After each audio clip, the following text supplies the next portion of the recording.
There's some water in the back. Help yourself.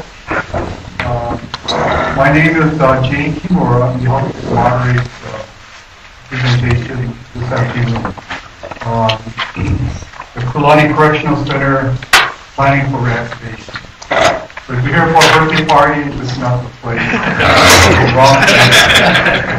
And before we start, I wanted to recognize some people. First of all, we have Senator Will Espero.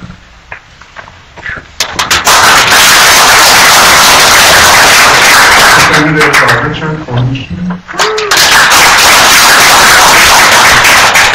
We also have former Senator Russell Kokuba. And with that, we have our prosecutor, Mitch Ross.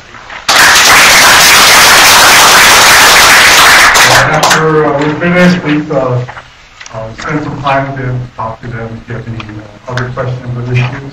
I'm very fortunate to have the head of public safety here this afternoon, Ted Sakai. And Ted was very gracious. Ted was very gracious to offer to come back again if there's more issues that maybe need to be discussed with the community. You know, obviously everybody can't make it here today, but Ted has been appointed by Governor Abercrombie, and the governor made it very clear that he's trying to right a wrong and reestablish Kulani. Obviously, it's not going to solve all our issues related to prisons, but it's a major component of the prison system and has been a major part of the Big Island community for many, many years. So he's going to give you an overview of the environmental assessment process, and we're going to be taking written questions. So if you have a question, please fill out that form. If you need more space, there's a longer form, and we'll record all these questions and make it part of the environmental assessment report. Once we get you all of those, if there is time, we'll take some comments from the public if you just want to speak for a few minutes. So there's not going to be any open questioning in this area? There's not going to be any open questioning in this testimony? Area? We'll try to get as much as possible to the written questions first, and then we'll do some open questions. Okay, so without further ado, I'd like to introduce Ted Sakai, who is the Director of Public Safety.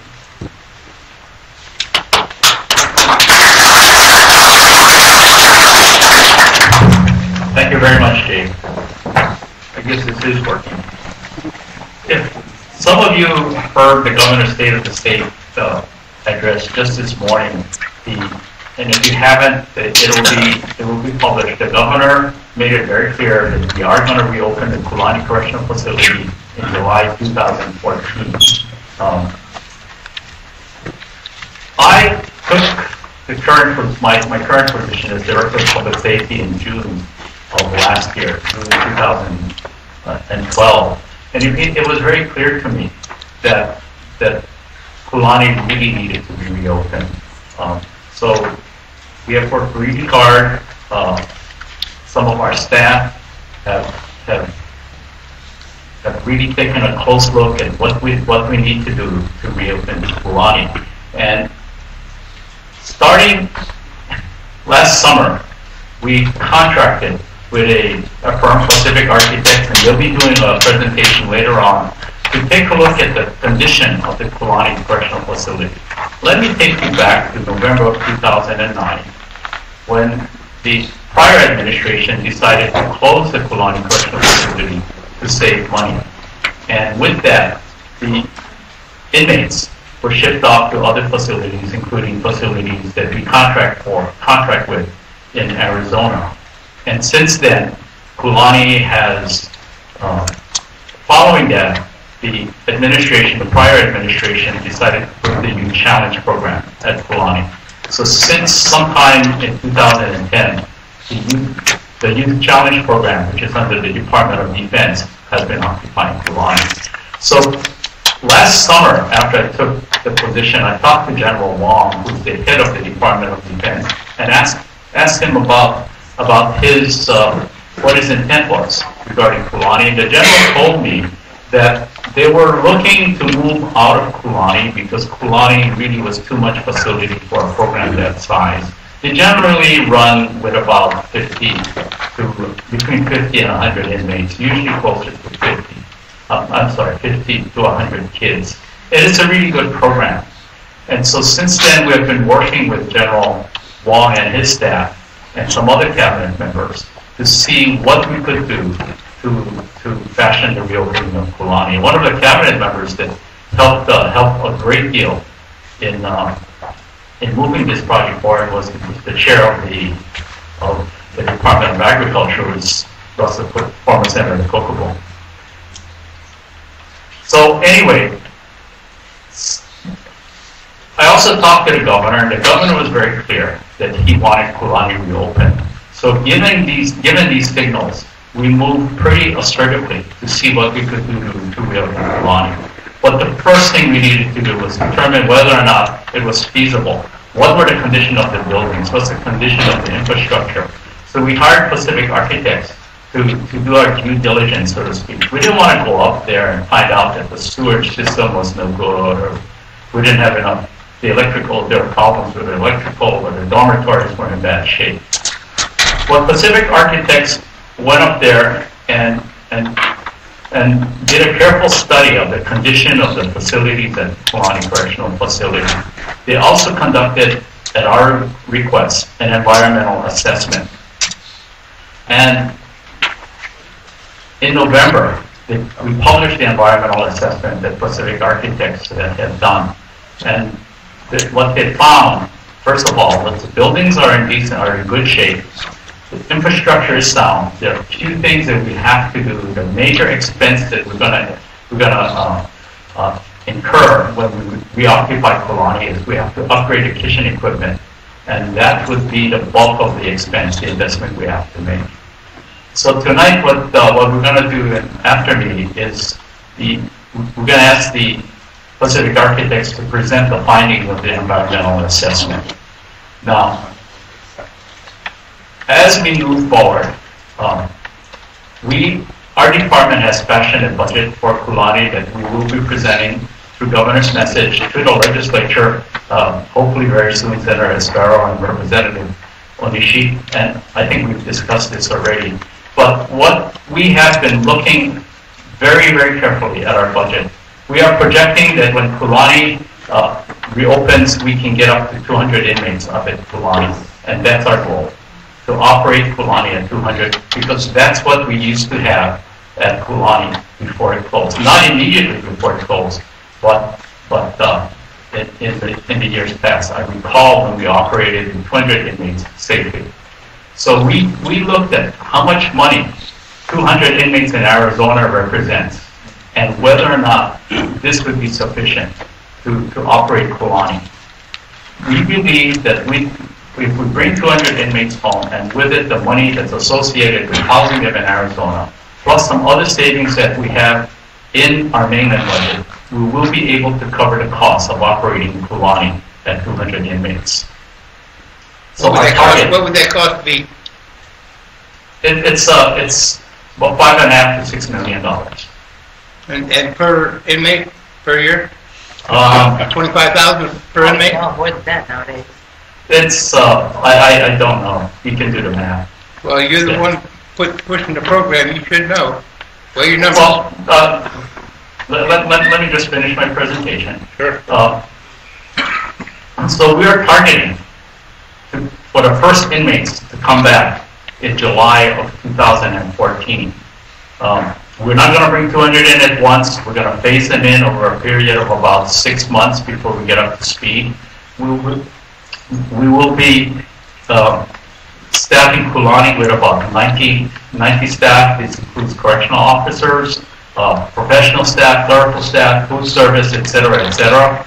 We'll begin hiring those staff probably about a year from now, if not a little bit earlier. We are all already working. We've already touched base with the Department of Human Resources Development to make sure that the procedures will be in place for the orderly hiring of of the staff in Kulani. So basically, this constitutes our plan for Kulani, and this is how we're proceeding. I know you have questions. Believe me, our intent is not to cut off questioning. Our intent is to present to you what our study shows in terms of the impact on the environment, and to open it up for discussion. We want to make sure everybody has a chance to give their input.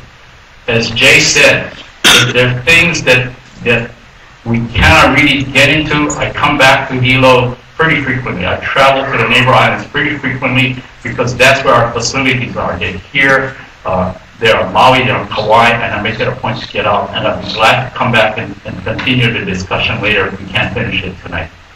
So, with that, Jay? If you have your written questions, if you could give them to Tony, the red shirt, and we'll go over it and try to get to it as soon as the next presentation is over. I forgot to introduce former councilman and current Board of Education member Brian DeLima. Next we have a presentation by Clifford Murakami from Pacific Island.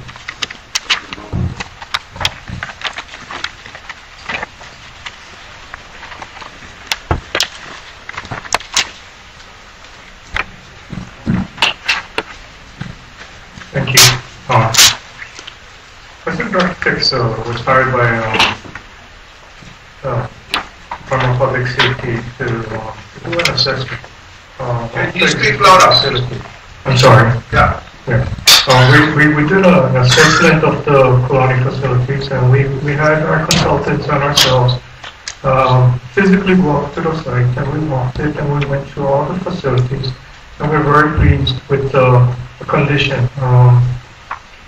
As Ted had indicated, that the facility is currently used by the National Guard, and the National Guard has been maintaining the facility. They've been using it, they've been maintaining it, and that's probably why the facility is in as good a condition as today. The facility was opened, actually Kulani was opened in 1946, and it was an honor camp. And basically, the site was 7,244 acres. When the KFC closed and the KFC moved out, the land was turned over to DLNR. DLNR took back about 6,600 acres, and they gave the National Guard, Department of Defense, approximately 342 acres. And that 342 acres included an area that was used by the facility for their pasture land. They had some cattle and pig operation up there. So what they did was this pasture land, though, it wasn't being used by the National Guard. And so when the facility got transferred, well, what happened was that the executive order rescinded the use of the permit to the National Guard, gave it back to DLNR, and DLNR is now going to provide the facility on Kulani with 280 acres, approximately 270 something acres. And basically it's this blue area. And basically the blue area is everything except the pasture lands. And so Kulani, when it opens, it will be opening basically with all the facilities that they formerly used, except for the pasture land. The balance of the property is now going to be back into the DLNR, and the National called Maka'ala Nature Preserve. So this is what the facility looks like, well, will look like, the Kulani campus. And basically, it's the main campus. There's a water reserve here. There's a sewage treatment plant down here. And this is where they have a greenhouse and the former piggery facility. The piggery facility won't be reopened. The department has decided not to bring back, I guess, animal husbandry.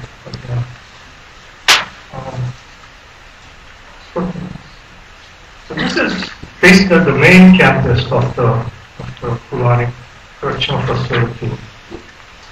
This is Stainback Highway, and it's at the very end. It's about 25 miles from the airport. And this first building would be the guardhouse. And then there's a visitor center where I guess the inmates will have visitation. There used to be also where they used to sell woodcraft to the public. That has, I guess, stopped a long time ago. This is the main administration building, cafeteria, and dining room and library. And then these are the dorms. These 6 dorms here are the original dorms. This dorm was built in about 1986. There's a program building, a new electrical generator building, classroom building. There's a gymnasium. This is a gymnasium. This facility is called the craft building. It's operated by the correctional facilities, correctional industries. This is these 2 buildings are Quonset huts, and they are basically one is for automotive repairs and stuff that they used to do, and the other one is just basically utility building, but they're electrical, carpentry, plumbing shops. There used to be on this end, almost similar to this side, the rubber mill. That was taken down in about 1991. And there's a laundry building here. And pretty much that's the campus. The laundry is operational. It's being used by the National Guard, but the facility department has plans to renovate the facilities in Halinani, and the laundry facility will move off-site. That's a big concern, big savings for the facility, because the laundry took up a lot of water. And by removing the laundry operation, they are actually going to save a lot of water. And a lot of water for Kulani is from strictly catching right now. And when they have hard times, they have on site actually 2 tankers that they go and they fetch their own water from Hilo. I have a question. You know, with 200 people there, they'll still have a need for a laundry facility, so why are they sending it someplace else? Well, Kulani is part of the Halinani is part of the correctional facility operations. Right, but I mean, we plan on putting 200 people. It's just down the street. It's down the road, right down the hill. 25 miles? They have the water, and they're doing a renovation to upgrade their facility. So it made sense to just move operation down there. So then they'll send the laundry from Kulani down to 25 miles to Halinani. Correct. Doesn't drilling the well make better sense in the long run? But if you're going to modernize that facility, give it a permanent, steady source of water. Don't sit there and wait for the cloud to rain on you. Okay, can we have the questions written? Then once Mr. Murakami finishes presentation. We're just trying to get him to make it roll. Let's go. But anyway, what we wanted to show you though, and then I guess because of the facility, what we were very pleased with when we went in was it's very, I mean, the facility was well kept, well maintained. In fact, one of the gentlemen sitting in the back of the room is responsible for maintaining it. And he utilizes inmate labor from Kulani to help him. And but it's when PSD moved out, when Kulani closed, basically the National Guard moved in and utilized the facility as it is. They did some minor changes, but nothing major. And so the facility is almost exactly what it was when PSD moved out. So for PSD to move back in, it's almost seamless. They can just move in. Everything is. In fact, a lot of the furnishing is still there that they left behind, and National Guard is just using it. The kitchen equipment was old, so there's some plans to replace some of the equipment and upgrade some of the facilities. But basically, even the painting and minor repairs, the painting the roofs and all that has been maintained, and it's an ongoing thing that the facility has been doing, and actually it's a carryover from what they used to do when Kulani was in operation. We'll just run through some photos, so you guys can see these photos. This is the main campus. This is from actually the guard tower, which is not in use, but this is all the dorms. And this is what we call the guard campus. This is our concert hall, the gymnasium, the craft building.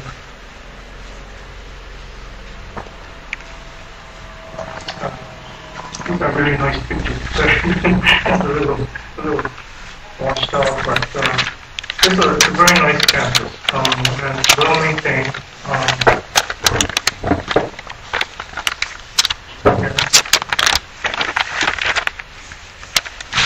Actually, down here, this is a greenhouse.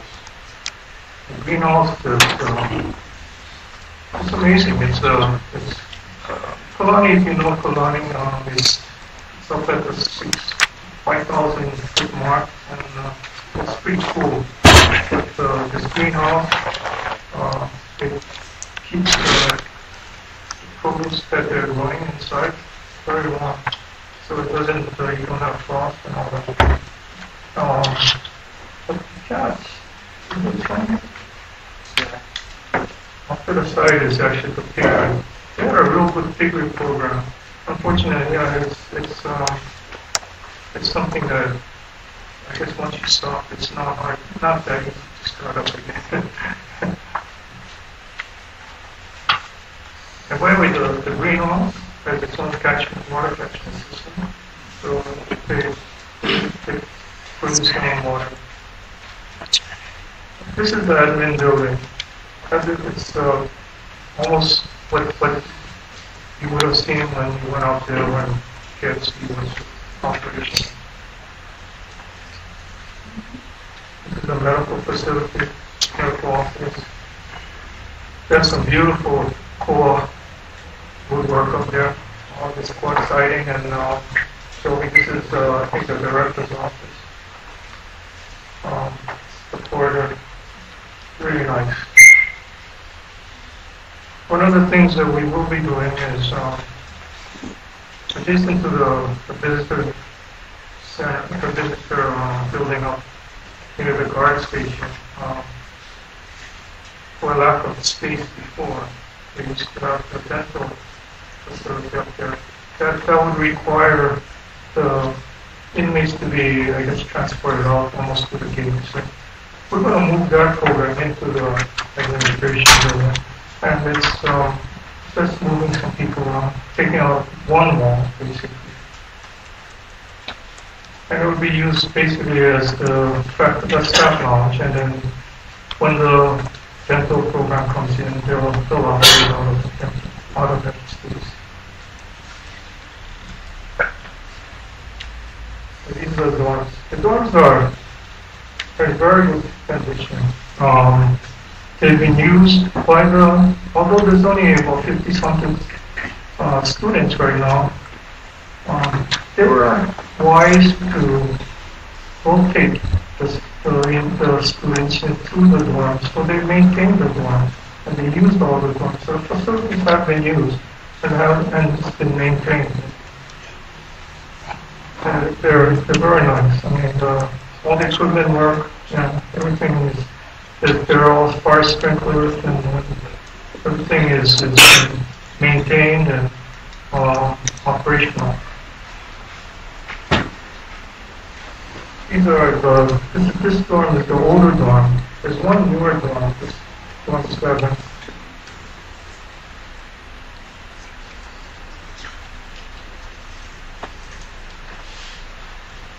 This is the dorm 7.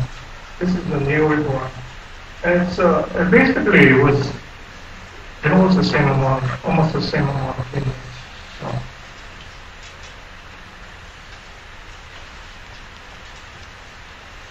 And you can see, it's been well taken care of. The fixtures are old. Eventually, we would want to replace all the plumbing fixtures. One of the things that the facility did do before they vacated was they actually upgraded the water piping system from the main catchment area. And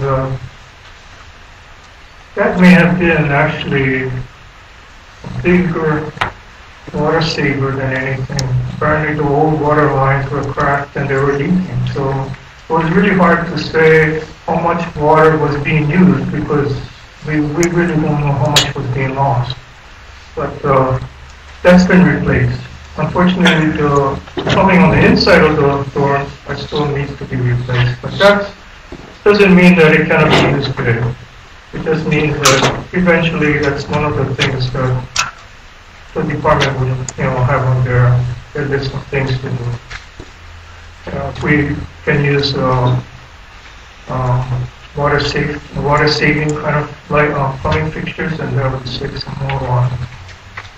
Actually, I think the main water line, the distribution line, the replacement of that, and also the laundry are the big water issues that I think are going to be resolved.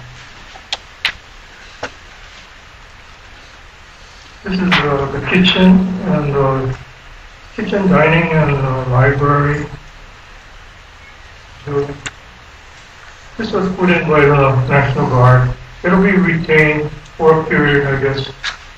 The existing walk-in coolers and freezers inside the kitchen are not operational right now, but with this, and there's a freezer out here also, there's enough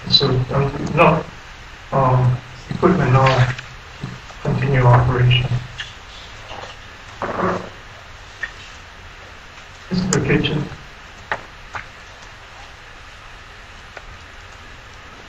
This is the outside freezer. That one still works.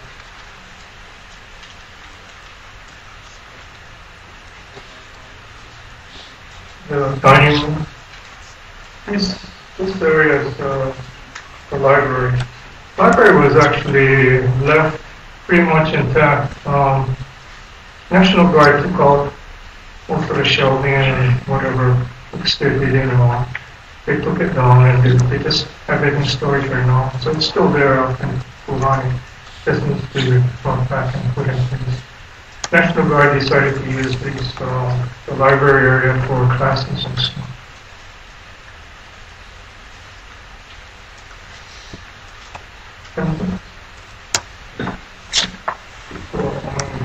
Basically, there's a lot of other buildings and stuff, but these are the main buildings that I like to share with you.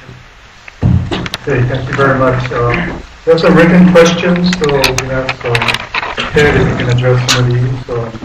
The first question we have. Before we get into that, Jay, I just wanted to note that this presentation will be posted on our website, Nina? Yes. So, and what's the website? Hawaii.gov/PSD. I know the because of the light, it wasn't really easy to see all of the images, but it will be posted. / what was that again? Hawaii.gov/PSD. PSD, thank you. Okay, I forgot to introduce the current warden of Kulani Correctional Facility and the former warden of Kulani Correctional Facility, Pete McDonald. He walked out. Oh, he walked out? Is he coming back? But his wife Cindy Oh, is he's there. coming back. There's also a lot of former employees of Kulani, so they have a lot of knowledge, experience of how it used to run, and hopefully we can get it running again. The first question is from Ronald Fujiyoshi from Ohana Ho'opake, and talking about a prepared statement that they want to present to Mrs. Sata. As we indicated, whatever is presented will be compiled into the report. So we'll be happy to take that statement. Okay. You got a statement for us? I have an 8-page statement that I want on the record, but only 40 copies. So I don't have a copy for everyone. If people can be, if they're part of the same group, then maybe they don't need to take extra copy. Tony Schwartz is our Department Public Information Officer. Why don't you give Tony one copy for the department and nobody, we can make for sharing within the department. And I'll leave it to you, Ron, to figure out how to distribute the other 39. But can I have Uncle Sam, our president, say something first before I... Okay, if we could keep it to maybe 2 or 3 minutes. That's easy.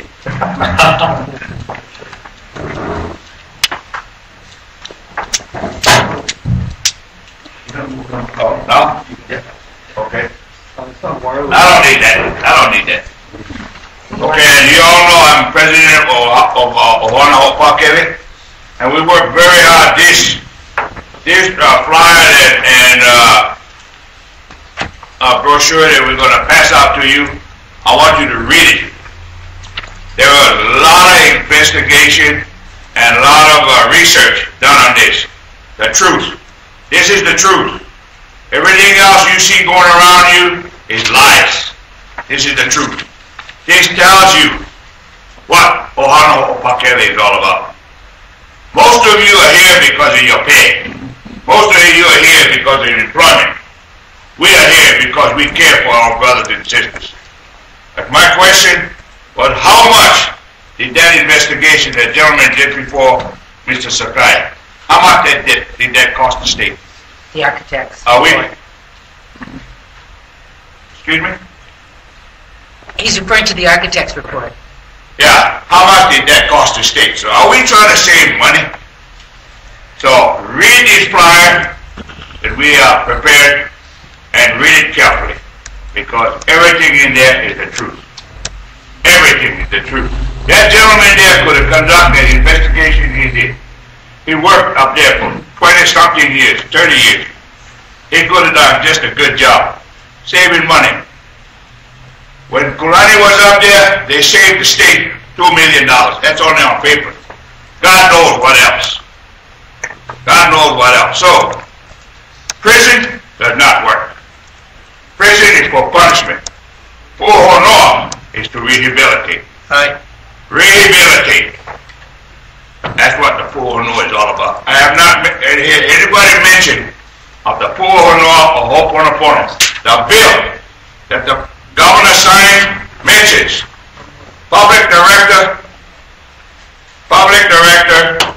Kulani Prison, Ohana Ho'opake.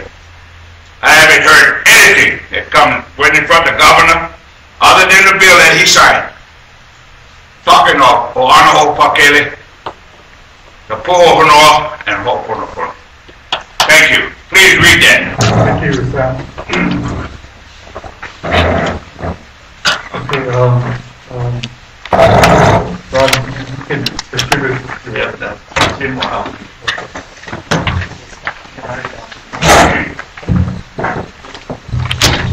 We have a 8-page statement that we want entered on the record if we can.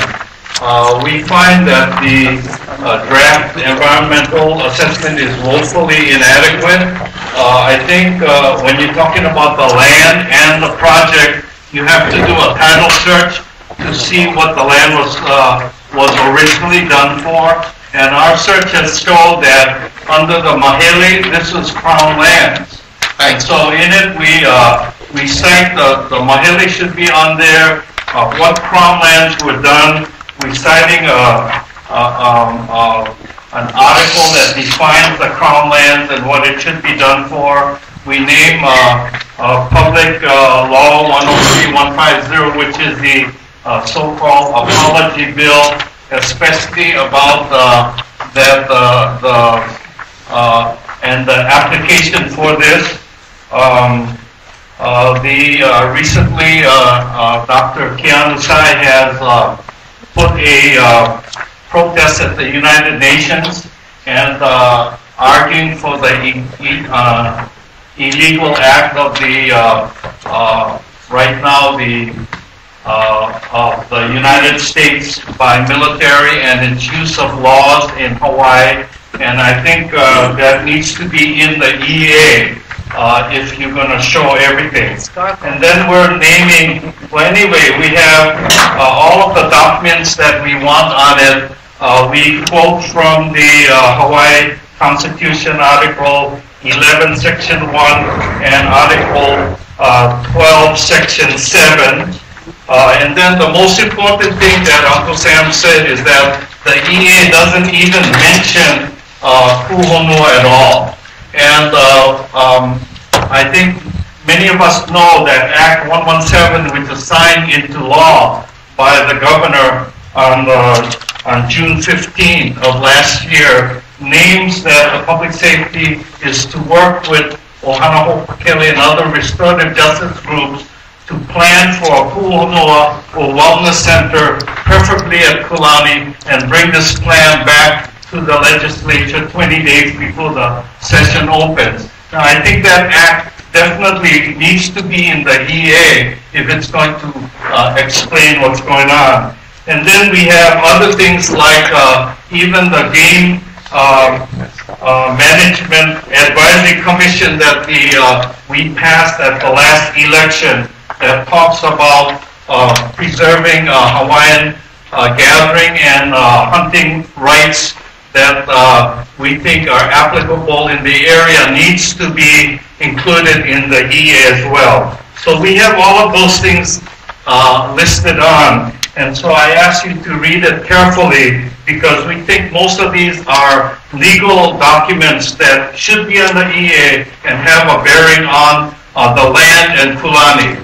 Now, our final conclusion, I want to read it first because we don't have time, is that our conclusion is that the Ohana Hopakele strongly urges the proposed action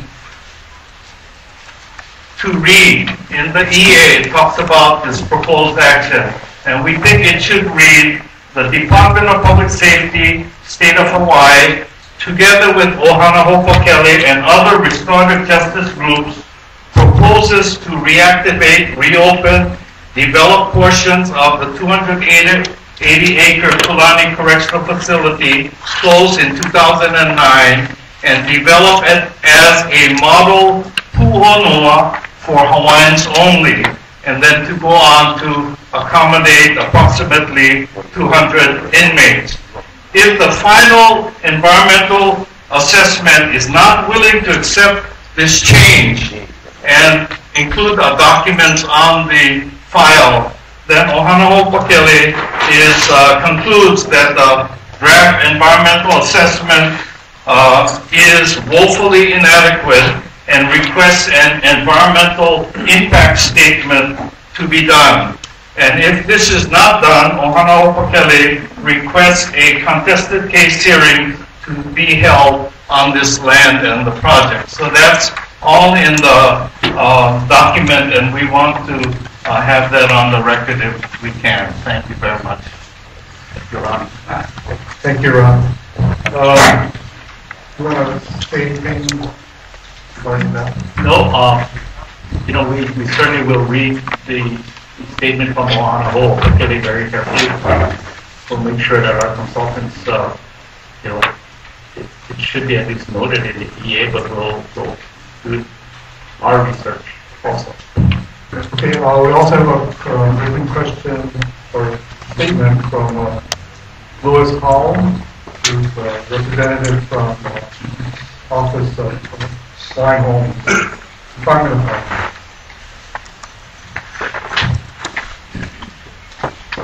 Thank you for the opportunity to express my view. You know, I don't know about, you know, getting all this Hawaiian concept ahead. I think our problem here is to get the program off the ground. We got 200 positions to get, business to bring home. Basically, that's what I'm thinking about. I'm from this place. You know, in 1941 we moved here. I had an uncle up at Kulani, a nephew and a cousin now in Arizona. So, as Hawaiians, we want to take care of our own too. And what happened in the past, well, vision went up there, business, but now we get a chance now to bring them home. I want to speak in favor of that. All this, we can work it out. I think I don't want to get the cart before the horse. We want to get this program off the ground. So, basically, I want to say that. Thank you very much. That certainly is our intent. We want to get the facility open. We want to bring Hawaii inmates home as much as we can. We're certainly willing to work with Ohana Ho'opakele and any other restorative justice groups to establish programs based on pu'onua concepts and help develop true pu'onua outside of the prison system also. Okay, next we have a question from Brian De Lima. He supports the reactivation of Kulani. But he's raised our concern about programs. The need for... Yeah, basically, the bottom line is, it's great that we have the facility, but quite frankly, if you're just going to house prisoners, it's not going to really be helpful. A lot of times prisoners, well, they're citizens. They want to get back into the community. I want to make sure you put as much emphasis in the infrastructure and equal emphasis on programming for when they come back to the facility. Duly noted. Before Kulani closed, it was a very program-intense facility. A lot of vocational programs, treatment programs, education programs, community work clients coming into the community. And we certainly want to reestablish Kulani to what it was, a very program-rich environment. And the other concern I had was, I think that you guys doing opening is great, so I don't want to take away from that mission. But my impression was that the pasture, the husbandry program with the pigs and the cattle was really a part of the support for the prison. Maybe it was costing too much, or just too much to start initially, but some thought should be given in terms of reinstituting that as well. Yes, we would like very much to do it, but frankly, my understanding is that pasture land has been put in a natural area reserve, so it's going to be very difficult to get it back. We have another parcel lower on the Kulani Road that we would like to see we'd like to develop into agricultural type programs. We also believe that there are parts of the 200 acres that we can develop agriculture on. We've talked to Mr. Kokoboom and And as the governor noted this morning, he wants us to work with the University of Hawaii here to start developing more agricultural type programs. Thank you very much. Thank you. Okay, we have a set of comments and questions from Kenny Burke. Okay. Regarding seeing Kulani as a Pu'onua and also honor camp. Yeah, I'm with Ohana Opekele, and I'm the spiritual leader that goes up to Sugaro, Arizona, twice a year. I used to go up 4 times a year just to help the brothers out to practice the Hawaiian religion and culture. And we're stressing the Pu'onua because it's where we can teach the brothers the culture. It's a living thing. It's a way. It's a lifestyle. It's not just a program. So we want to bring that back so that when they leave the facility as a Pu'onua, they know who they are, you know, and they can have a trade, and they can know the background, and they can learn their cultural ways. Didi, we'd like to make sure you have the opportunity to do that here on the Big Island instead of having to go to Arizona to work with our people in Arizona. You can work with our people here in Kulani. Cross my fingers. We got to keep working at it. I think you have to realize, in terms of numbers, Kulani is not a large in terms of number of prisoners. There's another goal is to create facilities capable of bringing everybody. Right. Next, we have a comment from Jim Albertine regarding the number of prisoners, an increase in the number of prisoners. Talking about the New Day and the Pu'onua. Ted told us a while back that in 1980 there were 1,000 prisoners. Today there's 6,000 prisoners.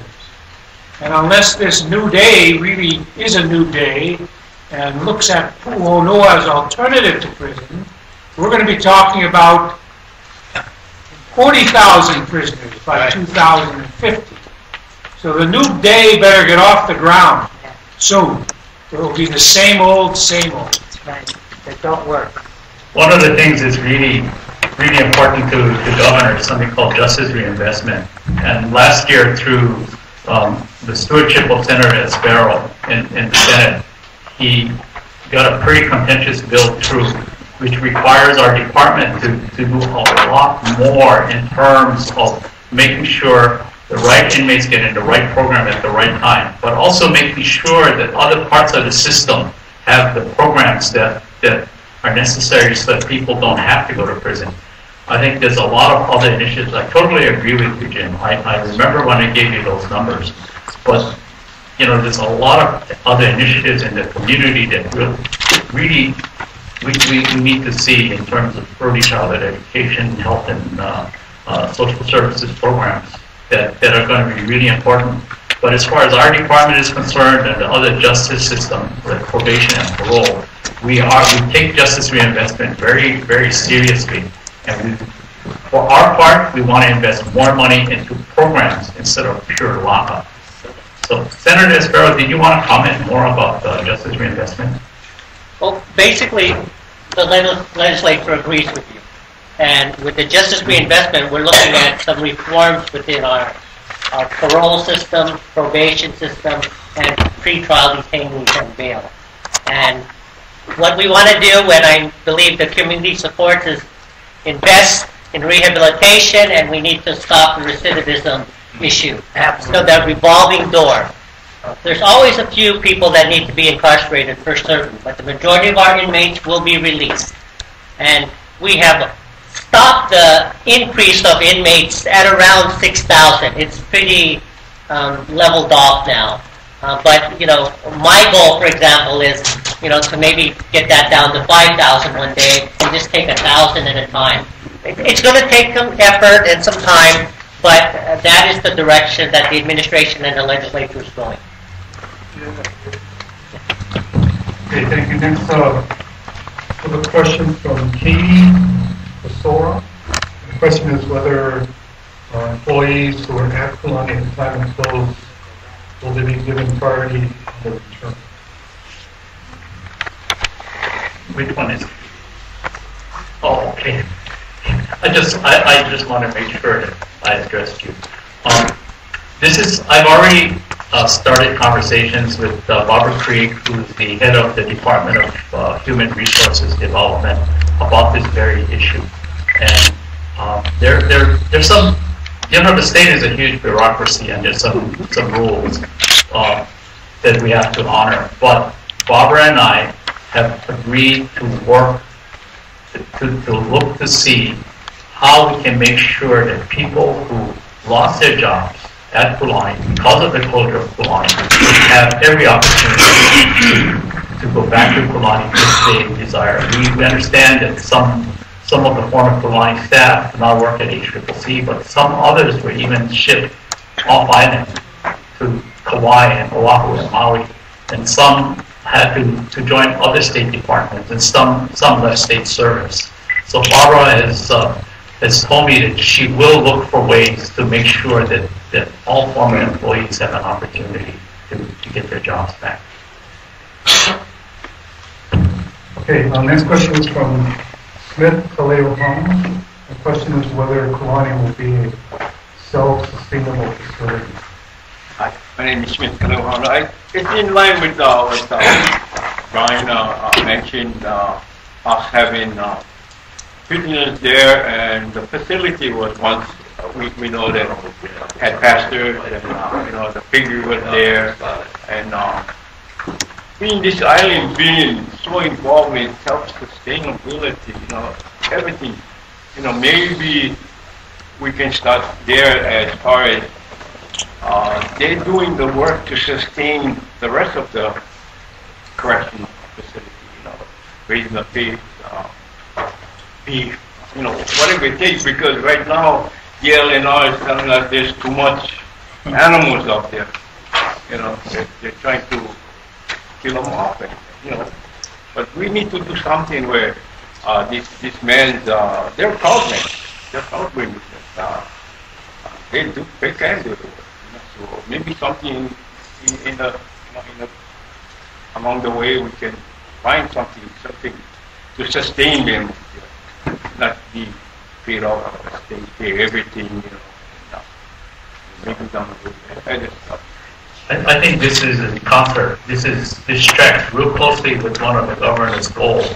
In fact, he gave a lot of time this morning to sustainability, and he talked about a program in Waimea. And it's, a lot of lights went on in my head because we have a greenhouse in Kulani, and see how we can use that, how we can better use the land that we have lower down Kulani Road, which we call Field 33. It is really important not only for producing the produce, for example, that because we eat three times a day, 7 days a week, right? We feed our inmates. We should be producing some of that ourselves as much as we can. But it also is a good activity for the inmates. But more importantly, this could be something for the future where perhaps some offenders might say, hey, this is the kind of thing that I like to do, and maybe I can make a living out of this. So actually, not only Mr. Kokobon, but we've been in conversations with Mr. Dwight Takamine, who's the head of the Department of Labor, to see what kind of programs we can create to further this whole notion of self-sustainability. Okay, we're kind of running out of time, but Samuel Kalele, I think the same question you had regarding the small project. And we have a question from Francis Moku Malani Jr. regarding whether there will be the substance abuse needs of these prisoners should be addressed.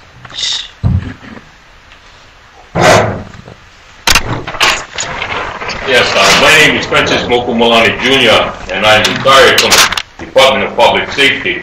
I was a program manager up at Kulani and also at Waiaba Correctional Facility. when I did, I was certified as a substance abuse counselor, and we addressed the issue of substance abuse. I'm now retired, and I work with former inmates in the community, and I have an organization called Moku Aina. We have 35 members, and I have a home that supports people that want to stay clean and sober. So basically, I do have a pu'u honua in the community right now, and I have evidence that it works. I don't need to go into the correctional facility. I will support anyone coming out of the facility. I can do that, and I can also do programs in the correctional facility if I need to, but I am retired and I choose not to go back to work in the Department of Public Safety. But I will support the program, and I support Kulani being reopened, but we need to address, because 85% of the inmates have drug and alcohol issues. Wow.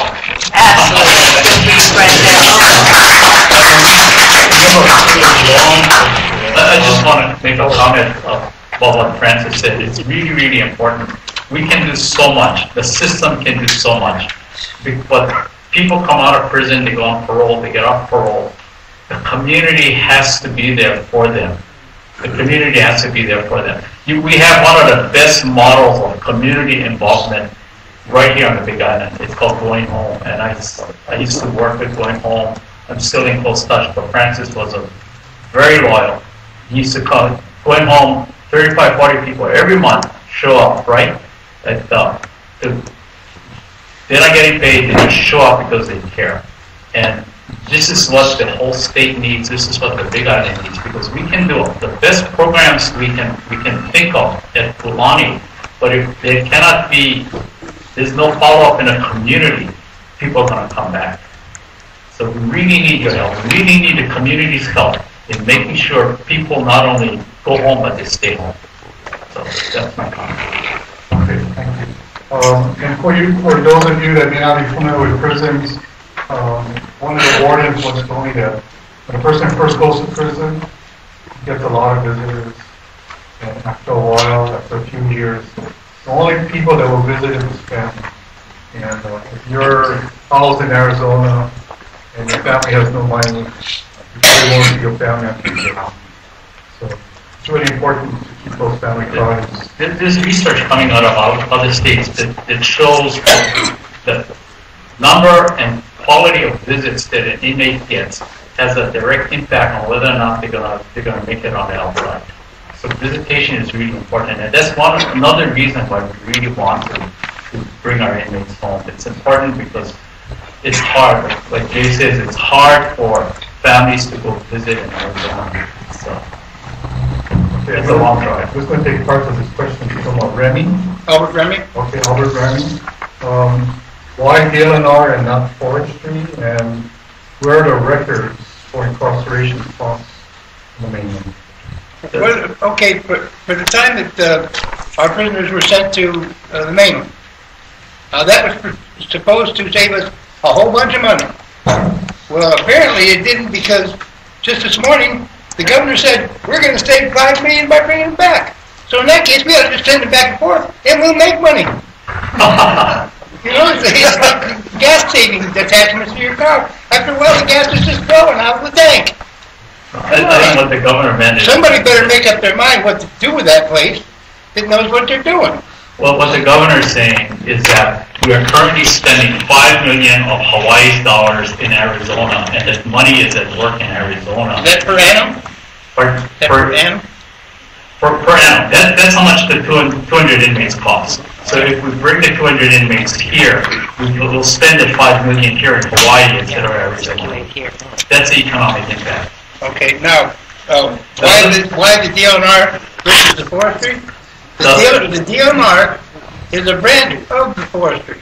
No, it's the other way around. The forestry, Division of Forestry is a part of the Department of Land and Natural Resources. Right.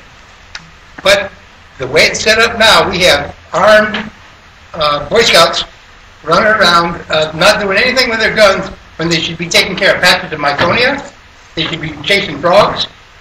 You know, they should be doing the things that they're set up to prohibit. But what they're doing is they're prohibiting people who are acting under natural law, which they're supposed to protect and assist. So they don't have a very good track record of success. So maybe they should have a spot also where they can learn the right way to do things, possibly from forestry. And I don't believe those boys carry guns yet or rocket belts. Okay, I know Department of Land is a fairly large department also. And forestry, one part of it is forestry and another part is the enforcement arm. And so I will take a comment back to the chair of the Department of Land. I believe there's some re-education needed there because it's gotten completely out of text. You know, these guys are walking around with firearms and everybody jokes at them. They call them fish cops. You know?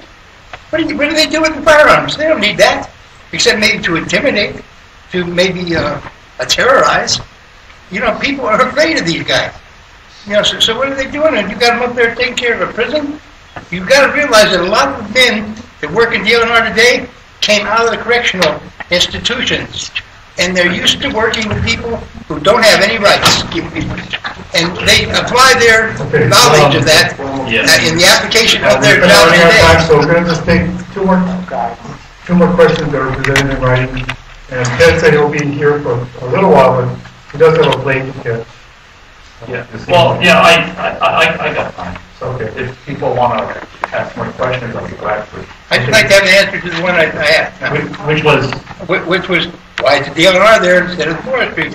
Because what you're talking about is the forest. You're not talking I don't know how to answer you because forestry is part of DLNR. DLNR is the umbrella agency that actually holds title to the entire parcel. I'll beg to differ with you. That's Crown land. Well, okay. Okay. Okay. That's an argument. You know, I don't think it's worth us arguing here. We're here to talk about Kulani. Okay. We have a local attorney, Joy. I want to answer that question about what you said. I used to work for I used to work for the State Forestry and Wildlife Division. And our main job was to fight forest fires, plant trees, fight fix fences, and eradicate noxious weeds and animals. And the only time we did clarify when we had to eradicate the animals from Mauna Kea you know, these mountains and stuff. And I was against the eradication because I'm a hunter and I survive I live on smoke seed and all that stuff. So I'm against what DLNR is doing, forestry, because I don't think NARS, I used to work with NARS, and this was practice conservation instead of eradication, because there's a lot of people here who are not working, and they live off of the animals that's roaming around in the mountains, pigs, goats, sheep, and all that. So I'm kind of really against fencing all these areas, like around Kulani, they got that whole area fenced, so I think they should remove some of them fences and let the hunters eradicate the animals instead of putting up fences. That's just my opinion. Okay. Joyce, then going through. Yes. What I want to say, I've read what Jim Albertini and Ohana Opakele has drafted. I believe it's really well written. What I'm concerned about is the threat of a contested case hearing, because it sounds like to me that a lot of what you folks have said here, that the Ted Sakai and the government is in favor of, like the programs being continued. What I'm concerned about is what Louis Howe has brought up, is that if we keep fighting amongst each other, that Kulani is not going to be here. We need the people to come back home. We need this to be program intensive, which what you folks have written up has admitted to, and it sounds like that they're in favor of it. But if we keep fighting amongst ourselves, it may not come to fruition. So I'm in favor of having Kulani. I'm in favor of having it the way it was. I'm in favor of having our people brought back here, making it program intensive, and making sure that we address the fact that most of the people who are going to be incarcerated are going to be released. I mean, that's a fact. Most of them are going to be released, so let's hope that we can prepare them for the release. Okay? And that's all I want to say. Thank you. Thank you. Just one comment. Everybody who will be back to Kulani will be eligible for release, and Kulani is a really important stepping stone from a prison like Hilo or Arizona to all the way back into the community. And that's another reason we want to reopen Kulani and make it a program facility. Thank you for your comment. Okay, next we have Terry Napiani. And the question is why the environmental assessment does not address the impact on the Hawaiian community, since the majority of inmates, the population was Native Hawaiian. Did you want to make a comment? Are you care? You know, I'm familiar with impact assessment, environmental impact statements or environmental assessments. And in the process, the assessment or state impact statement should address the cultural component of our community.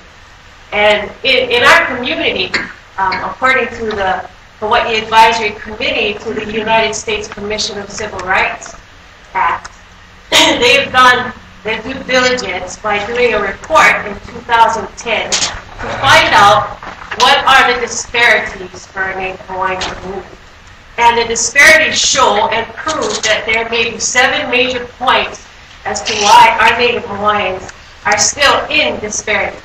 So what to cover your suggestions about bringing Kulani back, I understand that. But in your EA, I did not see it having any kind of impact to our Hawaiian community. Now, in the United States Advisory Committee, they were in a statutory law mandated to do a report on the Hawaiian issues and disparities. And it shows and it proves with data that our Hawaiian people are 60% majority in prison. Okay? We are 20% in the population of the state of Hawaii. Why is that? I think, and my kupuna, I'm standing in her steps. I've seen my grandmother, Abby Napiahi, plead to the state of Hawaii to help us with these numbers and disparities.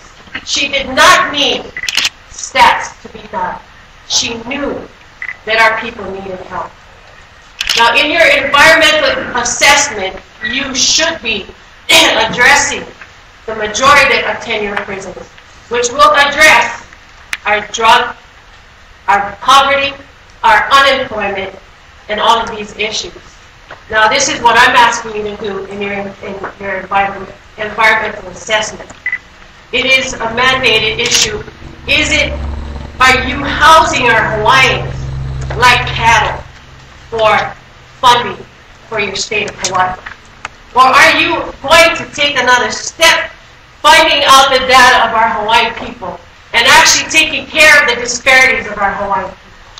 And not standing back and watching them go in prison time after time after time. Recidivism is what you talk about. What are you doing to take care of our people so that they do not return? The pu'uhonua was put in place. I saw the conception of the pu'uhonua by my kupunas in Keaukaha. Right.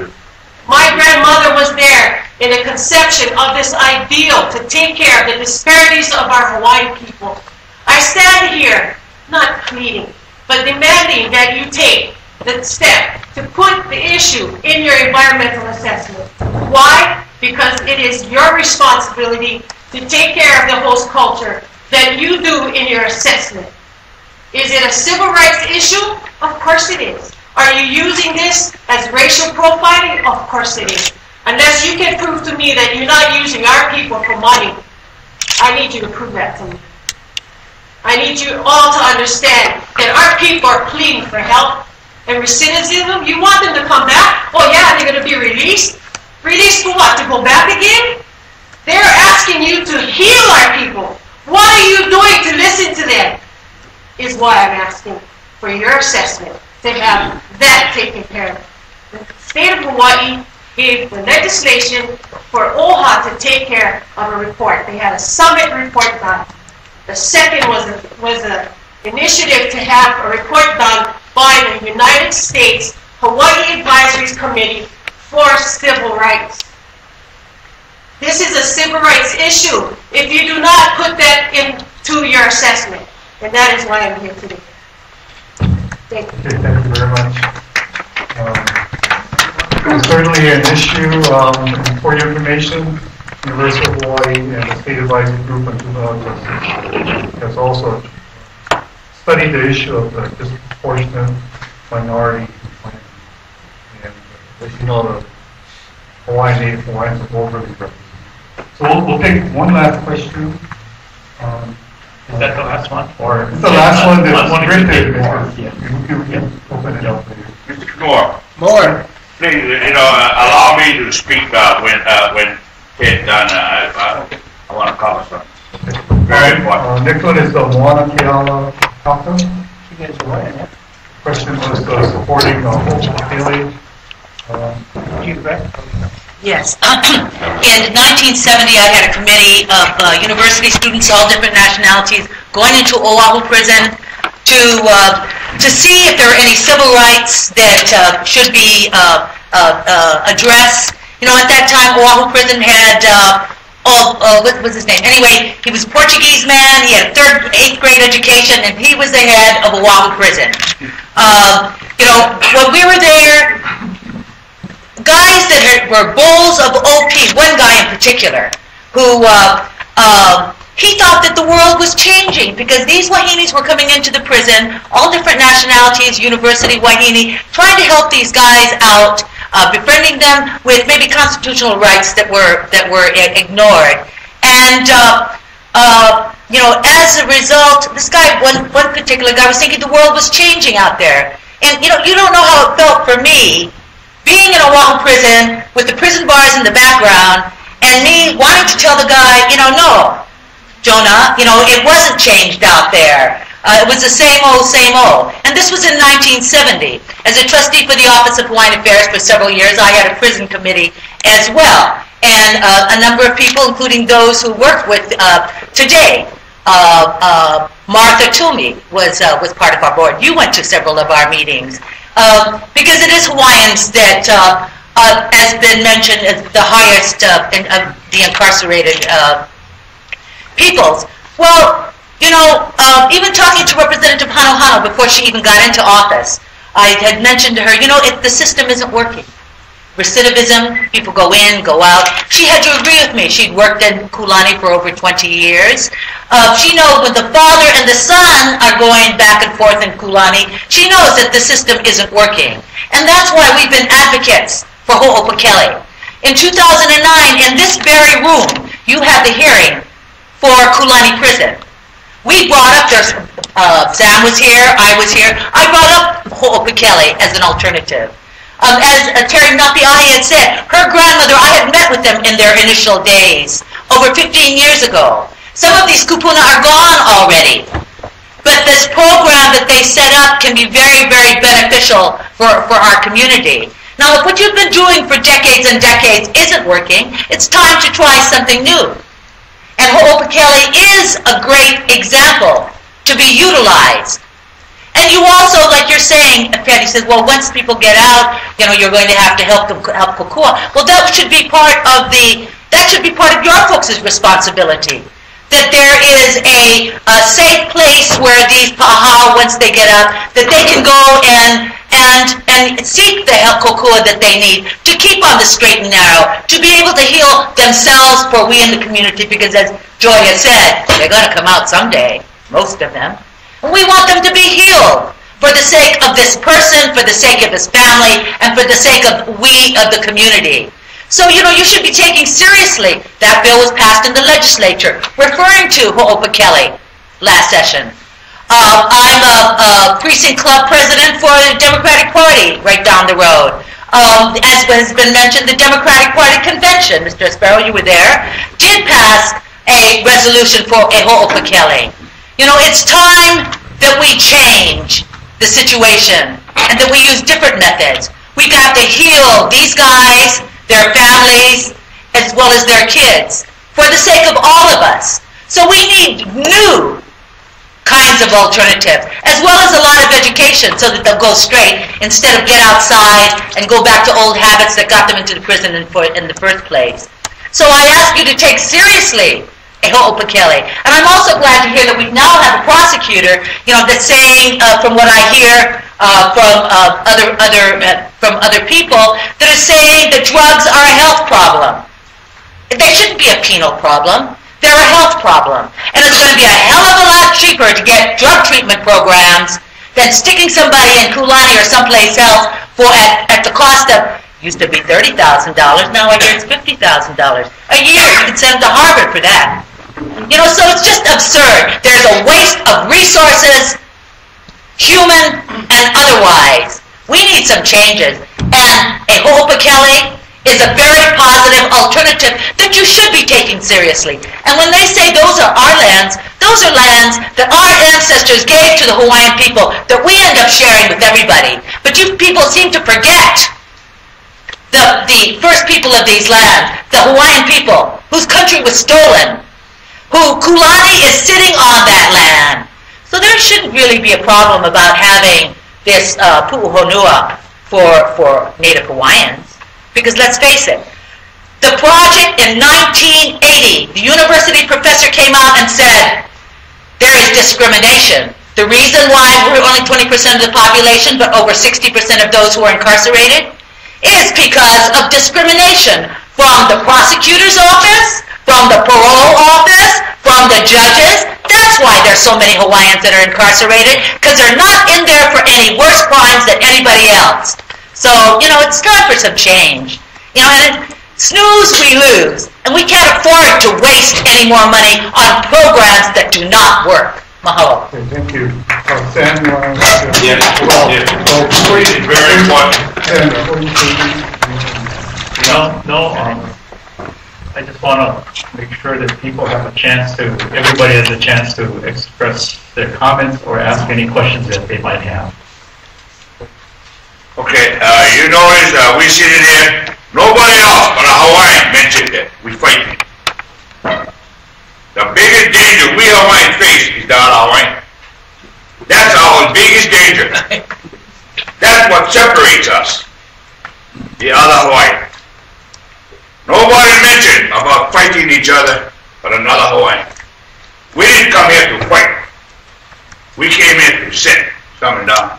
Let me mention to you, those Indians that led Costa, that worked for Costa, the Indian people killed them all. They turncoats. Killed them all. Not one left today. How I know that? I lived with the Indians. And they took all those scouts. And they killed them. So our worst enemies is our own people.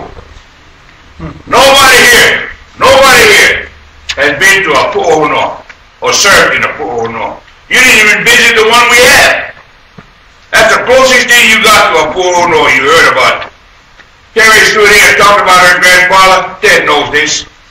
He was with us from the beginning.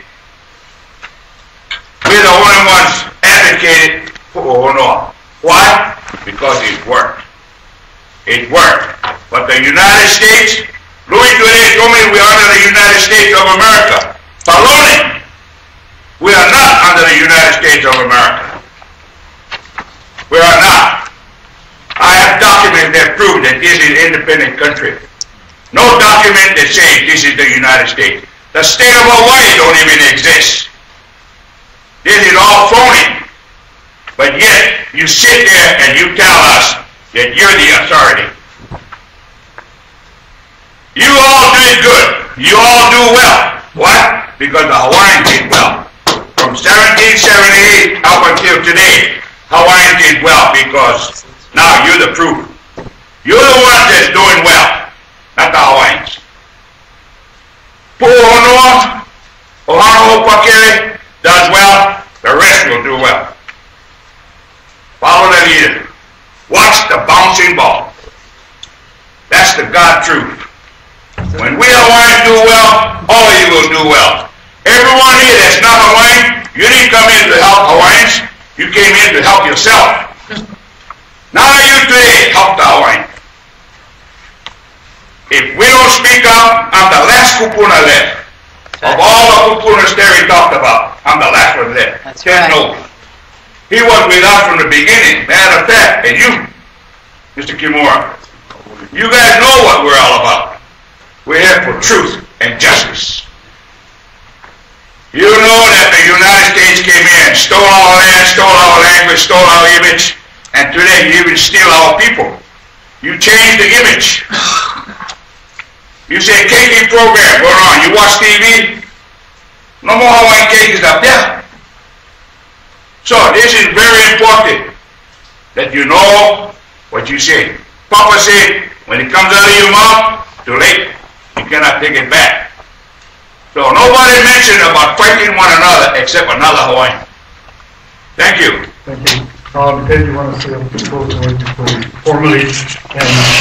I just want to make sure that if there are any other questions, I'll be glad to. Hi, I'm Dr. Carl Ogus. I'm a retired psychologist, and I work in the community with troubled dogs. And I wanted to make a suggestion that I think hopefully everybody can like, regardless of the other issues you have. One of our biggest problems in dealing with crime and dealing with prisoners and then ex-cons is that this is a very troubled economy. So even if you have a wonderful education and wonderful training, it can be hard to get a job or even impossible. Secondly, the people who tend to fall into crime are often disproportionately from the poorly educated because they're looking at the options they have, and the easiest options, the most profitable options, tend not to be the legal ones. And so they embrace those. So we have an issue of how do we deal with the employment problem in helping folks to both have a better experience during prison and then have realistic opportunities afterwards that will be more attractive, more engaging than falling back into crime. I mean, with what illegal drugs sell for and the low amount of labor included, that's a tough nut to crack. But being a little biased towards dogs as I am, I think the answer is really dog training. And I don't mean training pet dogs for private owners. Our community cannot afford to pay a lot of money for that kind of service. However, detection dogs are worth an incredible amount of money. Inexpensive but well-trained detection dogs cost at least $26,000 right now. Really well-trained, a good 18-week program, that's a $60,000 dog. One inmate can do the labor necessary to train a group of 6 detection dogs at least twice a year. This is an opportunity not only for the prisons, but for organizations like yours, Samuel. If you guys want a way of helping the inmates or the ex-cons to actually have a job where that job is needed, there is a tremendous unmet market around the world, but within our state, for detection dogs.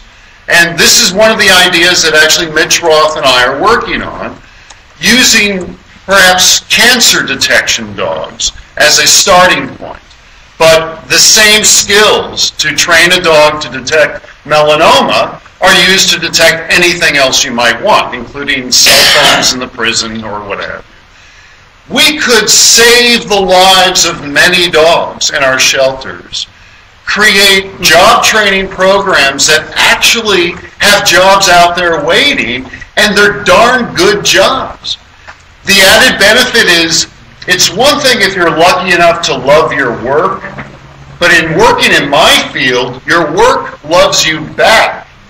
As a psychologist, I know all too well, one of the deep psychological issues that needs healing in your chronically incarcerated individual is insufficient self-love. They were abused or neglected or treated very rough as youth. They had a bad experience. They're off to a terrible start. You need relationships to make you feel loved. That's the importance of visits, by the way. Prison visits do make a big difference. It's because you feel valued, you feel loved. You know what? Dogs can do that for you in a very similar way to people, and they never say an unkind word. So I wanted to put that seed out there. I encourage us to embrace the idea of detection dog training because, talk about self-sustainable prisons. You guys can make a lot of money, improve the prisons, expand other programs, and save a lot of lives with regard to melanoma and similar problems. Thank you. Thank you, Doctor. I have your card and we'll be in touch. Okay, thank you very much. So this concludes the final part of the program. There is water and And believe me, we have all of your comments and we take them seriously. Mr. Murakami is still here, and he'll be putting the final report together. So thank you very much.